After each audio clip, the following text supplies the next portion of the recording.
BS6 customer running ಅಲ್ಲಿ of ಆಗುತ್ತೆ, ಒಂದ್ಸಲಿ ಪೀಸ್ ನ ಪ್ರೆಸ್ ಮಾಡಿದ್ರೆ ಆಫ್ ಆಗುತ್ತೆ ಅಂತ ಹೇಳ್ತಾ ಇದಾರೆ. ಸೊ ಮಾಲ್ ಪೆನ್ಸಿಲ್ ಲೈಟ್ ಏನೋ ಉರಿತಾ ಇಲ್ಲ. ಸೊ ಟೂಲ್ ಹಾಕ್ಬಿಟ್ಟು ಚೆಕ್ ಮಾಡುವಾಗ ಅವರು ಒಂದ್ ಮಾತಂದ್ರು ಲೈಟ್ ಬಂದು ಆಫ್ ಆಗುತ್ತೆ ಅಂತ. ಸೊ ಒಂದ್ಸಲಿ ಟೂಲ್ ಹಾಕ್ಬಿಟ್ಟು ಚೆಕ್ ಮಾಡ್ಬಿಡ್ತೀನಿ. ಸೊ ಟೂಲ್ ಹಾಕಿದಾಗ ಈ ತರ ಪ್ರಾಬ್ಲಮ್ ಬಂದಾಗ ಎಲ್ಲಿಗೆ ಹೋಗ್ಬೇಕು, ಅದು ಮೇನ್ ನಮ್ಗೆ ಬೇಕಾಗಿರೋದು. ಯಾಕಂದ್ರೆ ನಾವು ಫಾಲ್ಟ್ ಕೋಡ್ ಬರಲ್ಲ ಇಲ್ಲಿ, ನೋಡ್ಬೋದು ಫಾಲ್ಟ್ ಕೋಡ್ 0 ಬರುತ್ತೆ ಇಲ್ಲಿ. ಇವಾಗ ಎಂಟ್ರಿ ಕೊಡ್ತೀನಿ.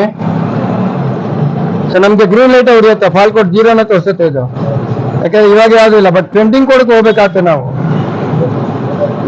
ಫ್ರೀಜರ್ ಫ್ರೇಮ್ಗೆ ಹೋದ್ರೆ ಗಾಡಿ ಆಫ್ ಆಗ ಏನ್ ಪ್ರಾಬ್ಲಮ್ ಇತ್ತು ಅದು ತೋರಿಸುತ್ತೆ.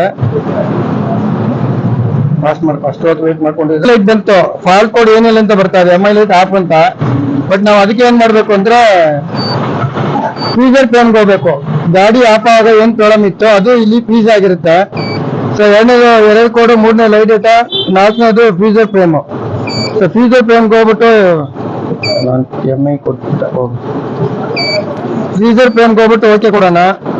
ಅಲ್ಲಿ ಏನಾದ್ರು ಫಾಲ್ಟ್ ಕೋಡ್ ತೋರಿಸ್ತಾನೆ. ಸೊ ಯಾವ್ದು ಪ್ರಾಬ್ಲಮೇ ಇಲ್ಲ ಅಂತ ಹೇಳ್ತಾ ಇದೆ. ಸೊ ಅದಲ್ಲೂ ಕೂಡ ಏನಿಲ್ಲ. MIಗೆ ಹೋಗೋಣ. ಸೊ MI ಅಲ್ಲಿ ಕೂಡ ಎಲ್ಲ ನಾರ್ಮಲ್ ಬರ್ತಾ ಇದೆ ನೋಡಿ. O2 ಸೆನ್ಸರ್ ಓಕೆ ಇದೆ, ಆಥರ್ GGR ಎಲ್ಲ ನಾರ್ಮಲ್ ಇದೆ.